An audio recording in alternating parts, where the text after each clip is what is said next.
কিয়ামতের দিন নবী সাল্লাল্লাহু আলাইহি ওয়াসাল্লামের কাছে কোরআনে আছে, ফাকাইফা ইদা জিনা মিন কুল্লি উম্মাতিন বিশাহিদ ওয়া জিনা বিকা আলা হাউলাই শাহীদা।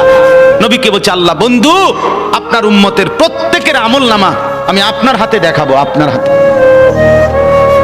আপনার সামনে পেশ করব, আপনি দেখে কথা বলবেন আমার কাছে। সুপারিশ আপনি কইরেন, মানা নাই, কিন্তু আপনি দেখা করবেন। রাসূলুল্লাহ সাল্লাল্লাহু আলাইহি ওয়াসাল্লাম যদি হাসরের ময়দানে এরকম আমলনামা খুলে উল্টায় আর পৃষ্ঠার পর পৃষ্ঠা দেখে ফজর নাই, জোহর নাই, আসর নাই, মাগরিব নাই, ইশা নাই, শনিবার রবিবার, মদ জুয়া, অবৈধ উপার্জন, গান বাদ্য, নাটক, সিনেমা, জিনা, ব্যভিচার, বেহায়া, বেপর্দা সব উল্টায়। আল্লাহর নবী সাল্লাল্লাহু আলাইহি সাল্লাম তখন বলবে, উম্মত কি এটা? উম্মত আমার 23 বছরের এত চোখের পানির কথা একবারও মনে হয় নাই, কি আনছো এটা আমারে? উম্মত তুমি জানো না আমি যে তায়েফের পাথরের আঘাতে পুরা পিঠ চালনির মতো ঝাঁঝরা বানায় ফেলছে আমার? শোনো নাই তুমি?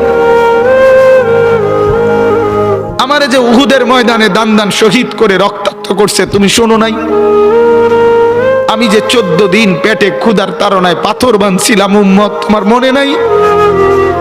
একবারও শোনো নাই আমার ক্ষুধার কষ্ট, আমার পিঠের ব্যথা, আমার দাঁতের ব্যথা, আমার কাঁধে 2টা কড়া ঢুকে গেছে উম্মত।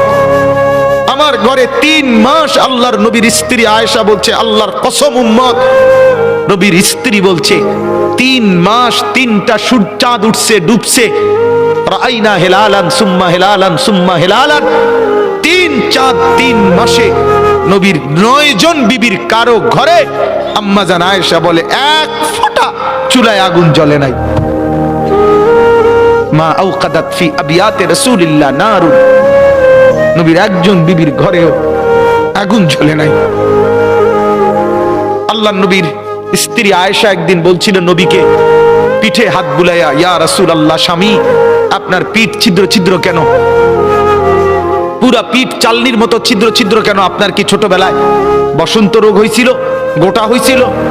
আল্লাহর নবী চোখের পানি ফেলে বলছে, আয়েশা তুমি জানো না আমার এই পবিত্র দেহে তো কোনোদিন মশাও বসে না, মাছিও বসে না, পোকা বসবে কেমনে?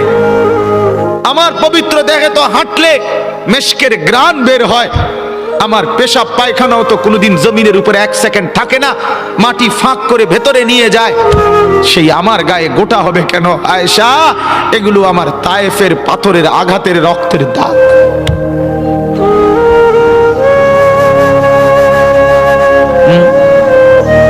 বলো না বাপ, কিছুই মনে হইল না? এভাবে ভুলে গেলেন, ভুলে গেলেন? রাসূলুল্লাহ সাল্লাল্লাহু আলাইহি সাল্লামকে একবারও মনে হলো না? আল্লাহকে ভালোবাসেন, নবীকে ভালোবাসেন, আখিরাত চিনেন? এই বাপ, আমি আপনাদের সন্তান, আমার বাবা আপনাদের মহল্লায় 43 বছর এই বড় মসজিদের ইমাম ছিলেন, 1 দিন 2 দিন না। আমি এই মাটিতে বড় হওয়া ছেলে, এই প্রাইমারি স্কুলের ছেলে, এখানেই বড় হয়েছি। এরা সব আমার আপনজন। আমি আমার আপনজনদেরকে শক্ত করে বললাম, আমি যদি কারো ভাতিজা হই আপনি আমার চাচা, আমি চাই আমার চাচা যেন হয় জান্নাতি। আমি যদি কারো নাতি হই আপনি আমার দাদা, আমি চাই আমার দাদা যেন হয় জান্নাতি। আমি যদি কারো ভাই হই বন্ধু, তো আমি চাই ভাই 2 ভাই মিলে একসাথে হই জান্নাতি। আল্লাহ তোমাকেও তৌফিক দেন, আমাকেও তৌফিক দেন। দোয়া করি বাপ, দোয়াও চাই। জিন্দগি বদলান যুবক, জিন্দগি বদলাও। দিবা নিশির ফিকির আমার, জিন্দগি চেঞ্জ করেন, জীবন চেঞ্জ করেন। ফজরের নামাজে অভ্যস্ত হন। আল্লাহর কসম বন্ধু, ফজরের নামাজ যে পড়বে না সে ইমাম মাহাদিকে খুঁজে পাবে না।